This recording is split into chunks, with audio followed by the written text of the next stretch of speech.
Então, hoje é 19 de maio, terça-feira de manhã, são 9 horas e 7 minutos, né? A gente vai continuar falando sobre medida provisória. Então, ô Denis, como a gente estava dizendo, né? A medida provisória, esse requisito constitucional da relevância e da urgência é um problema que não tem fim, porque cada vez mais os presidentes da República usam a medida provisória, né, em assuntos do seu interesse, e nem sempre eles são relevantes e urgentes. Aliás, pode ter essa questão assim, é relevante para você e não é relevante para mim, né? Quer dizer, é um juízo de valor, é uma questão política. O Supremo já deixou isso assentado e diz que só vai se interferir nessa questão se ela for esdrúxulamente sem relevância e urgência, tá ok? Agora presta atenção, ó. O que o Fernando... Vocês lembram do Fernando Collor de Mello? Ele foi presidente da República, né? Ele renunciou ao presidente da República, hoje ele é senador da República. Qual foi o primeiro ato do governo Fernando Collor de Mello? Ele editou uma medida provisória que bloqueou o dinheiro das cadernetas de poupança de todo mundo, né? Então você veja que foi o primeiro ato dele, ele já usou essa medida provisória. Por isso que na emenda 32 de 2001 está escrito lá expressamente que a medida provisória não pode ser utilizada para bloquear dinheiro da conta das pessoas, tá? Em função do que o Collor fez. Tá ok? Bom, mas vamos ver agora vamos ver em partes agora o que a emenda constitucional 32 de 2001 fez com a medida provisória. Então está aqui, ó. Eu tenho a redação original, tá ok? Do artigo 62. Em caso de relevância e urgência, o presidente da República poderá adotar medidas provisórias com força de lei, devendo submetê-lo de imediato ao Congresso Nacional. Tá. Agora, dá uma olhada aqui, ó, após a emenda 32. Ó. Em caso de relevância e urgência, o presidente da República poderá adotar medidas provisórias com força de lei, devendo submetê-los de imediato ao Congresso Nacional. Vejam que será convocado extraordinariamente para se reunir no prazo de 5 dias, isso que caiu. Porque o que acontecia? O Congresso entrava em recesso, o presidente da República baixava a medida provisória, o Congresso tinha que ser chamado a se reunir de novo, só para tratar da medida provisória. E aí os deputados e senadores ganhavam extra, né? Tinha isso, né? Toda vez que eles chamavam extraordinariamente, eles ganhavam um salário para, né, tadinho, estão de férias lá, né, tal. E, então isso caiu. Então hoje, tá? Se a medida provisória for editada e o Congresso Nacional estiver em recesso, o prazo só vai começar a contar quando o Congresso voltar do recesso, tudo bem? Uhum. Agora, se o Congresso Nacional for chamado para deliberar extraordinariamente, aí tudo bem, aí começa a contar o prazo. Mas veja bem, ele não vai ser chamado para se reunir extraordinariamente, porque, não sei se vocês sabem, mas existem algumas situações em que o Congresso pode ser chamado a se reunir extraordinariamente, ok? Antigamente, a edição de medida provisória pelo presidente da República era uma dessas situações. Hoje não é mais, ok? Mas pode acontecer. Então, veja bem, o prazo para a medida provisória começa a contar quando o Congresso não estiver de recesso. Se ele estiver de recesso, não conta o prazo. Ok?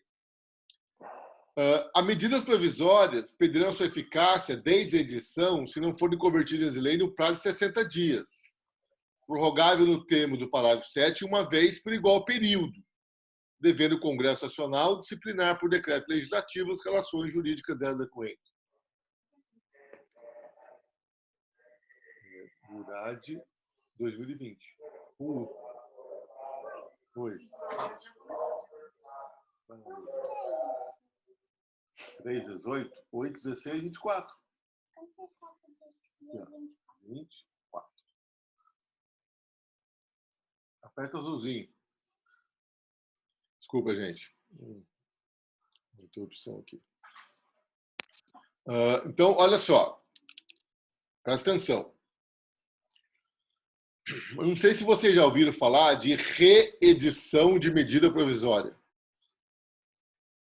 Vocês nunca ouviram falar? É que vocês são jovens, né? Porque na minha época, eu lembro muito bem disso. a medida provisória é reeditada.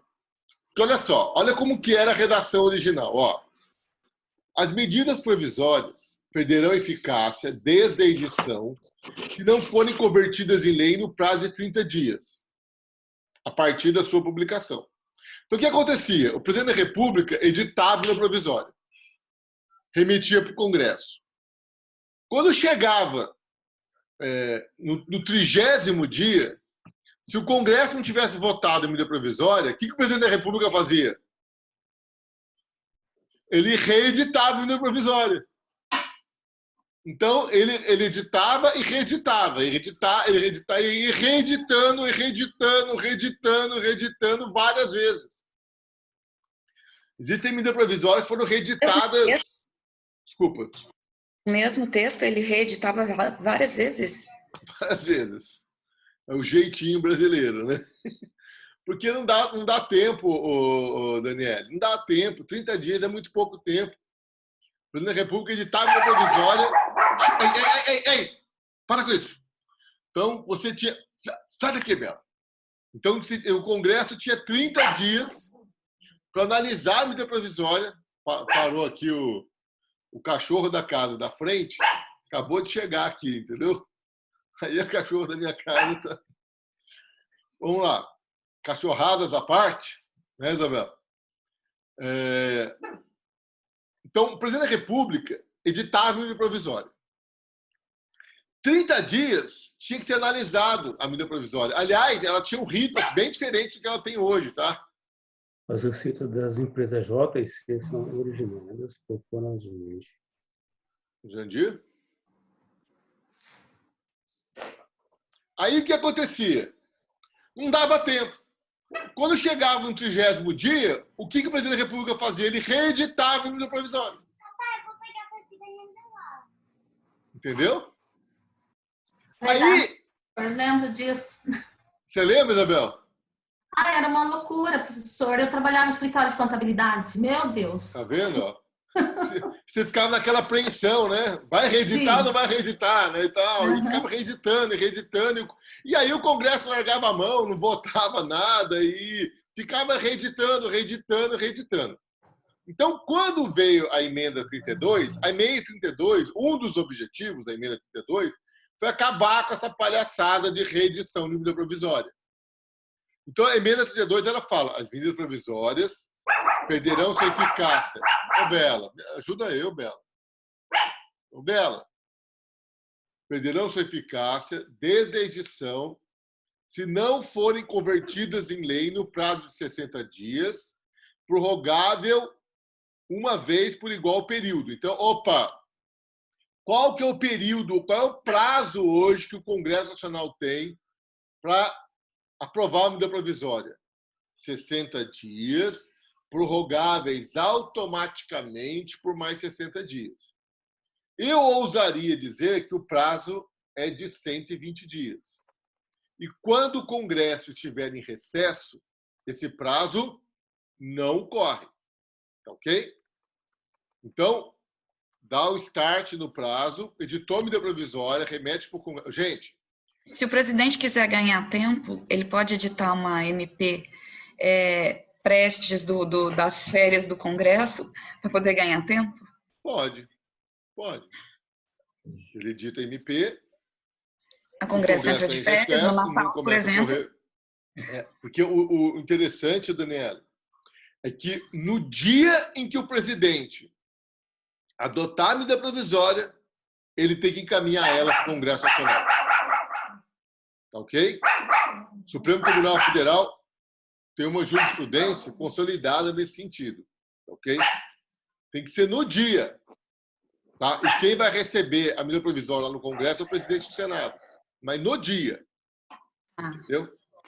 Porque a medida provisória tem que andar rápido. Entendeu?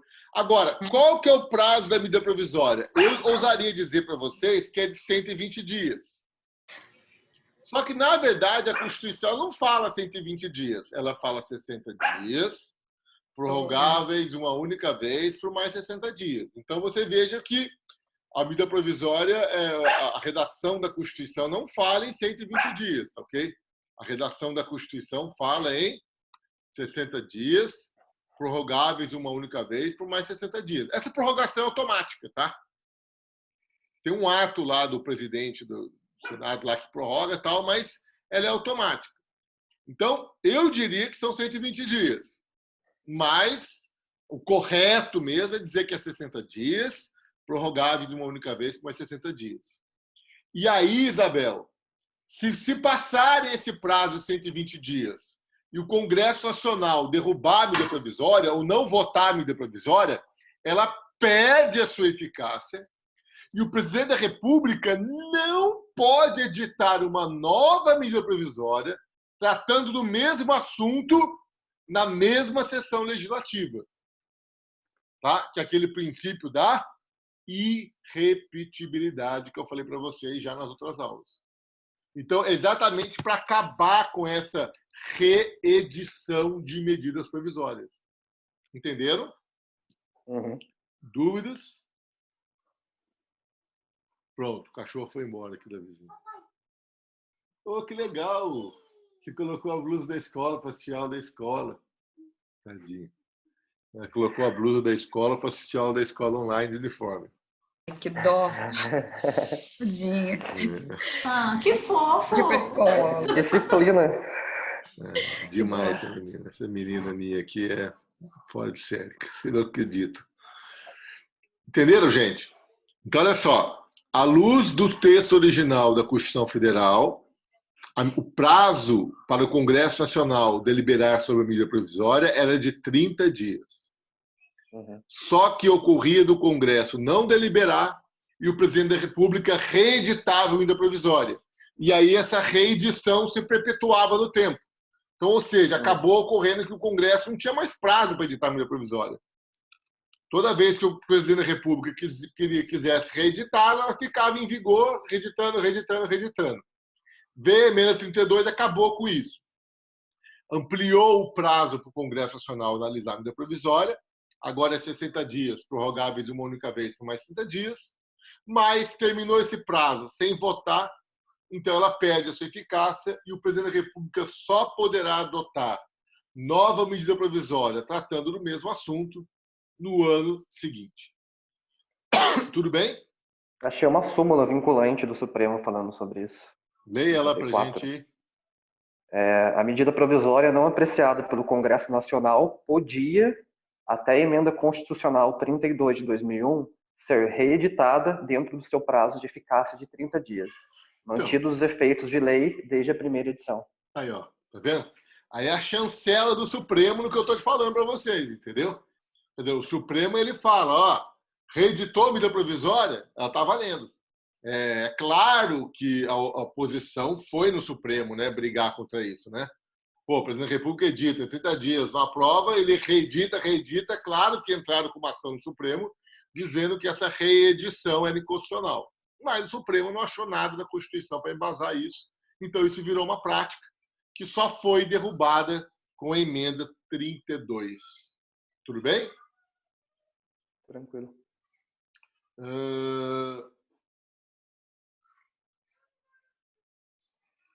Deixa eu falar, vou arrumar aqui. Tá. Quem tem alguma dúvida aí, gente? Tá. Agora, posso fazer uma pergunta para vocês? Olha só. Quando eu faço pergunta é para destruir, né, Isabel? O professor, quando fala que vai fazer pergunta, lá vem pedreira, né? Dani, fica esperta. Ó, presta atenção no que eu vou falar para vocês. A emenda constitucional 32, ela tem lá artigo 1º. O artigo 62, que é o artigo que trata do episódio, passa a vigorar com a seguinte redação. Então, na verdade, a emenda constitucional 32 reescreveu o artigo 62 inteiro e acrescentou vários parágrafos, ok? A ele. Eu quero que vocês leiam ele detidamente para a nossa próxima aula, ok? Agora, a medida provisória 32 de 2001, ela tem um artigo 2º. Presta atenção no que diz esse artigo 2º. Gente, vocês concordam comigo que quando a emenda 32 entrou em vigor, existiam várias medidas provisórias reeditadas? Bom dia, Laila. Acordou a outra aqui agora. Essa casa aqui. Tem um pai professor dando aula, 3 filhos, alunos assistindo. Imagina só como é que está o negócio, né? É um na cozinha, outro na varanda, outro no... Putz. Um no computador, outro no iPad, outro no celular. É uma beleza. Aqui em casa tá igual, professor. É, né?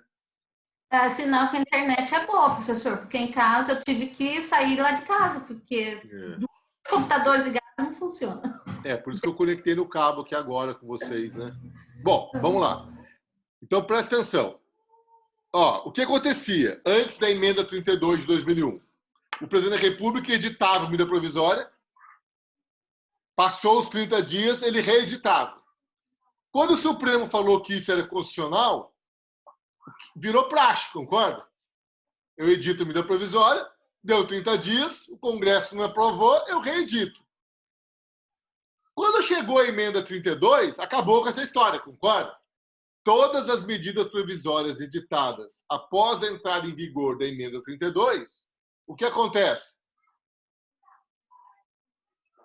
Elas não podem mais ser reeditadas.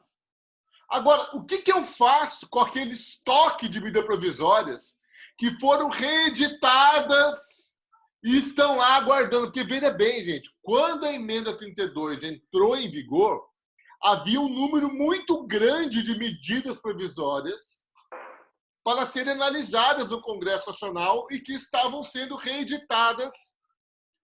Entendeu? Entendeu o que eu estou falando para vocês? Entendi. Agora eu fiquei curiosa para saber o que aconteceu.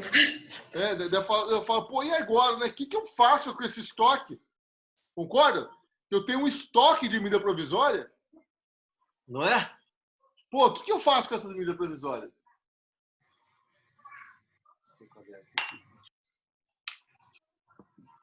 Oi, pessoal. Tá? Então, o que eu faço? Então, olha só, dá uma olhada aqui, Dani, ó. Medidas provisórias anteriores à emenda 32 de 2001. O artigo 2º da emenda constitucional 32, olha o que ele fala. As medidas provisórias editadas em data anterior à da publicação desta emenda continuam em vigor até que medida provisória ulterior as revogue explicitamente ou até deliberação definitiva do Congresso Nacional. Entenderam? Então, olha só, o Brasil é o país da jabuticaba. Mas se o Congresso não revogou explicitamente e não houve a deliberação, ela está valendo até hoje? Ah, beleza. Entenderam? Entenderam? Então, olha só. Antes da emenda 32 de 2001, eu editava e reeditava, editava e reeditava, editava e reeditava. Acabou criando no Congresso Nacional um estoque gigantesco de medidas provisórias que eram editadas e reeditadas, tudo bem?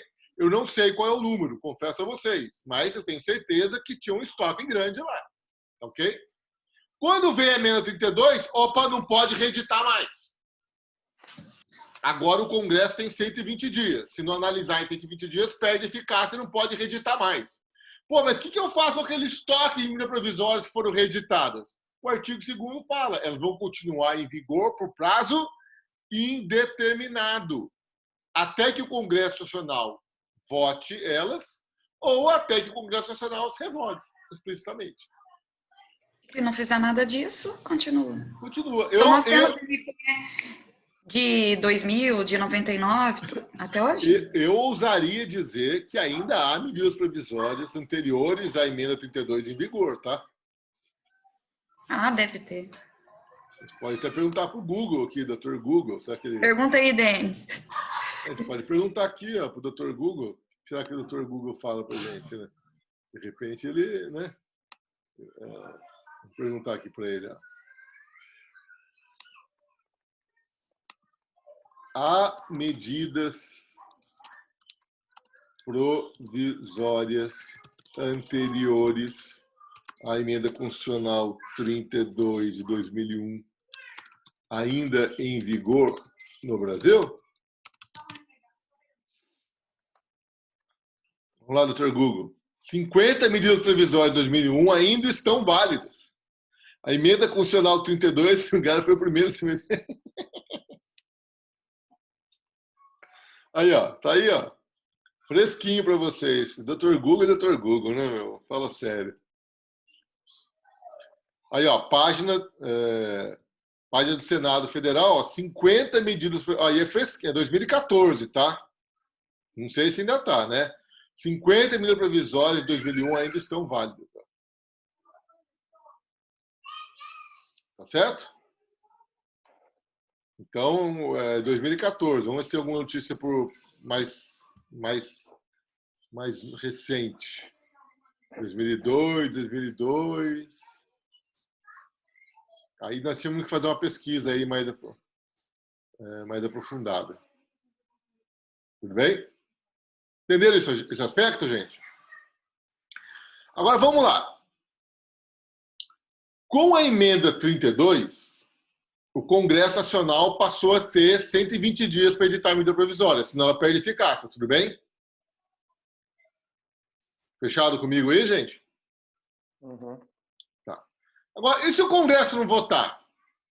Perde eficácia. Pô, mas será que não tem que ter um mecanismo para dar uma agilizada aí para o Congresso votar essa medida provisória? O que vocês acham? Tem que ter. Então, qual é esse mecanismo? É o segundo prazo da medida provisória. Vejam só. A lei, à luz do texto original da Constituição Federal de 88, existia um prazo para a medida provisória, que era de 30 dias. À luz da emenda constitucional 32, agora a medida provisória tem 2 prazos. Ela tem um prazo que corre para ela perder a eficácia, que são os 60 dias prorrogáveis uma única vez por mais 60 dias. E ela tem um outro prazo, gente, que é para trancar a pauta, que é o prazo de 45 dias. Então, vejam vocês o seguinte, ó. Vou colocar aqui para vocês aqui, ó. Vou ampliar aqui, tá? Depois a gente vai usar esse slide aqui. Não vamos usar essa aula, não. Vou usar na aula que vem. Ó, tá aqui, ó. A medida provisória, primeiro ela vai ser analisada na Câmara dos Deputados, não é isso? Depois ela vai ser analisada no Senado, e se o Senado mexer, volta para a Câmara. Então, olha só. Quando a medida provisória ela é enviada para o Congresso Nacional, eu dou start em 2 prazos. O de 60 dias, o de 120 dias para ela ser aprovada, e o de 45 dias para trancar a pauta. É claro que se o Congresso estiver em recesso... São 120 mais 45 para trancar? É isso? Não, veja bem, eles correm juntos, Dani. Ah, tá, porque senão... Não, eles correm juntos. Então, vamos imaginar. Hoje, o Congresso hoje está em recesso? Não. Então, se o presidente da República editar uma medida provisória hoje mesmo ele tem que enviar essa medida provisória para o Congresso. E hoje começam a ocorrer os 2 prazos, concomitantemente. O prazo de 120 dias para o Congresso analisar e o prazo de 45 dias para trancar a pauta no Congresso. Estamos entendendo? Menos 45 para mim. É? Então, em 75 dias... Não. Em 40, veja bem. Mas Vou fazer 120 menos 45. Não é essa conta, porque eles correm concomitantemente. Quer ver? Ó? Vou fazer aqui um desenho para vocês aqui. Ó. Estão vendo o quadro aí? Olha só, ó. Tá aqui, ó. Publicou a emenda hoje, certo? Tá. Vou por aqui, ó. 19/5. Ok? Publicou a emenda hoje. Beleza, não tem problema. Aí o que acontece? No dia que publica a emenda, começa a correr os 2 prazos, ó.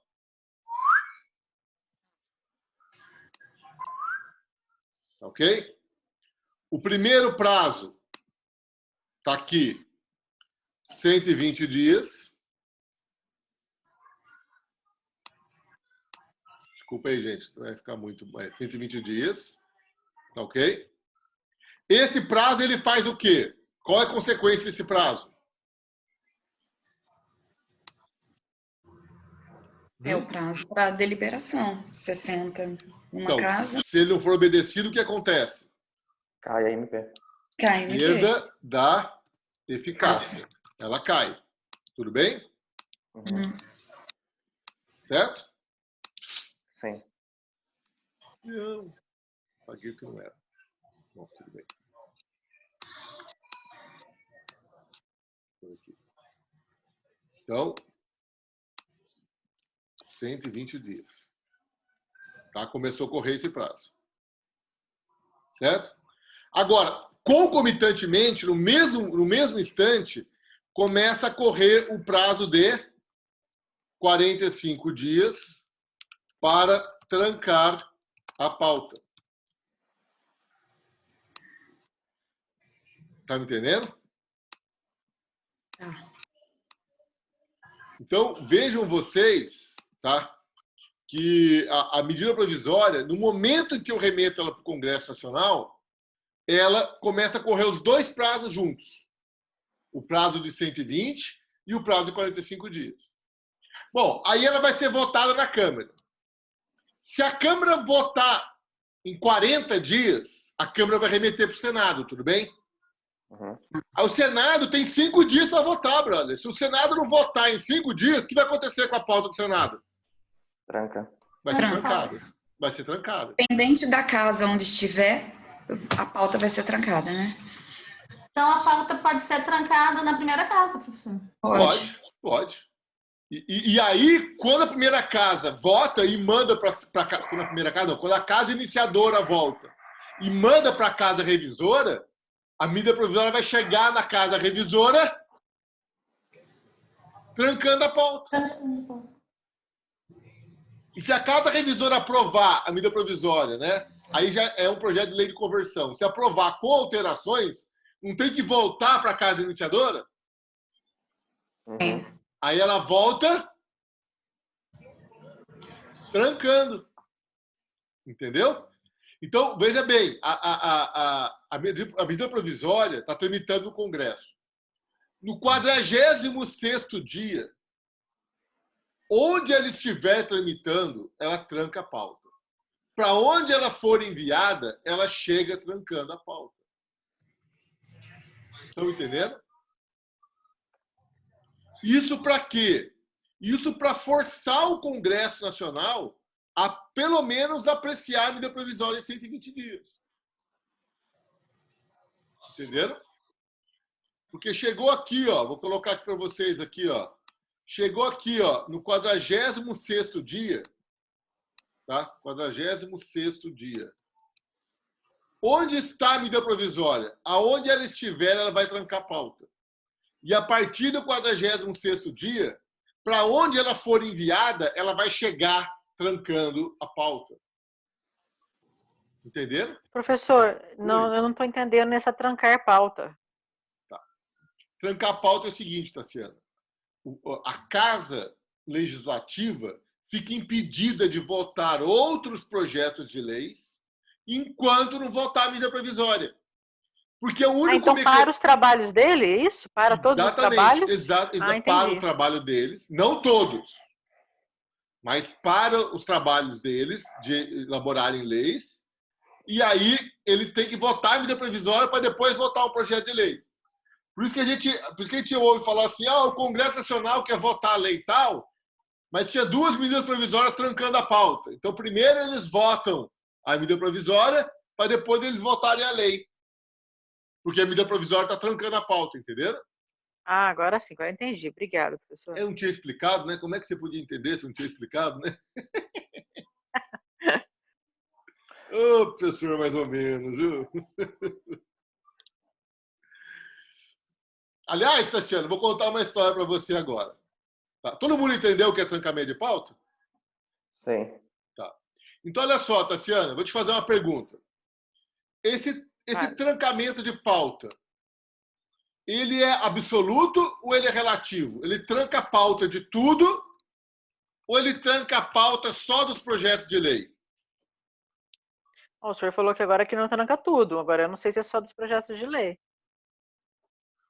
Seria Então, relativo. Então, olha só. Presta atenção, ó.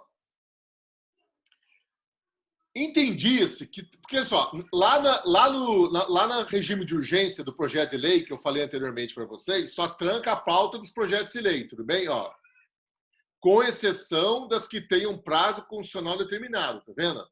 Então, aqui, o trancamento de pauta ele é relativo.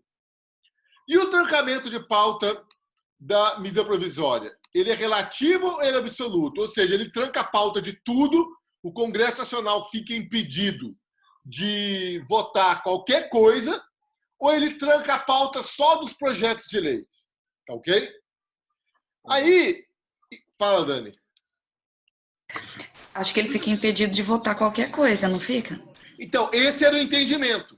Ah, Só que daí assumiu o presidente da Câmara chamado Michel Temer. O Michel Temer assumiu a presidência da Câmara.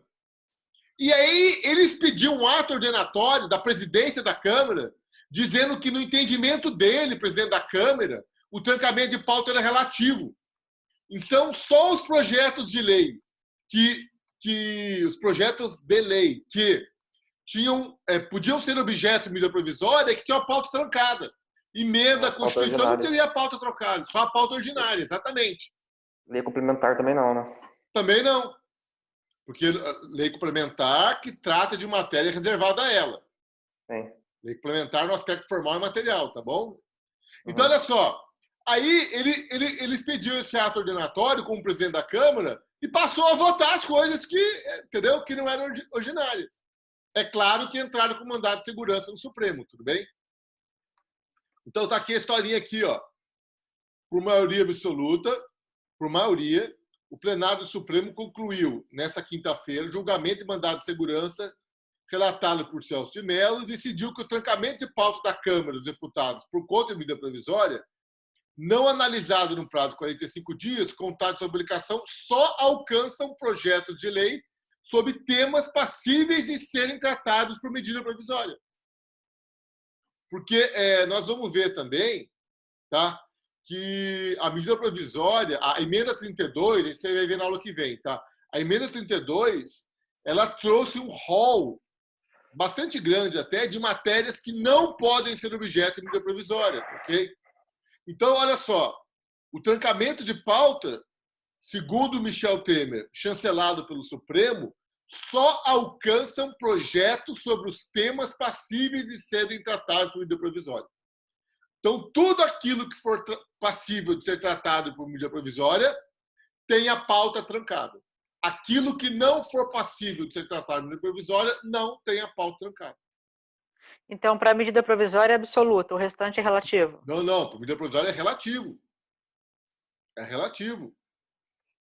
Não tem trancamento de pauta absoluto, tá? É tudo relativo. Ah, tá. Ó, aqui, ó. O mandado de segurança foi impetrado por parlamentares para questionar a interpretação conferida pelo então presidente da Câmara, Michel Temer, no artigo 62, parágrafo 1 da Constituição, com a redação dada pela emenda 32, que dispôs sobre o bloqueio da pauta. Ok? Temer entendeu que apenas os projetos de lei ordinária que tenham por objeto a matéria passível de ser tratada de medida provisória seriam alcançados pelo sobrestamento. O ato tem permitido, desde então, que a Câmara aprecie, sem bloqueio, proposta de emenda à Constituição, lei complementar, projeto de resolução e decreto legislativo. Tá ok? Então, para vocês verem como são as coisas, né? Até 2009, entendia-se que a medida provisória trancava a pauta da Casa Legislativa integralmente, era um trancamento de pauta absoluto.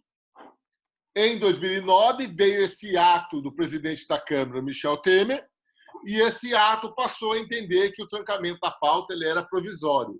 Ele só albergava as matérias passíveis de serem tratadas por medida provisória. A partir de então, o trancamento da pauta, pelo menos na Câmara, eu não sei agora no Senado como é que ficou, né? Tá vendo? Legal, né? Porque isso aí está falando da Câmara, né? E do Senado. Eu acho que se só trava parcialmente na Câmara, mutatis mutandis só vai travar parcialmente no Senado, né? Não pode ser uma regra para uma, regra para outra. Tá ok? Então veio o ato do Michel Temer, que estabeleceu um trancamento relativo, e o Congresso Nacional chancelou esse ato. Tá ok? Uhum. Dúvidas, gente? Não. Vocês viram que tem bastante coisa para falar de medida provisória, né? Olha quanta coisa eu já falei para vocês. Nós vamos ter outra aula sobre medida provisória, tá? Eu peço para vocês que leiam o artigo 62, com a redação dada pela emenda 32.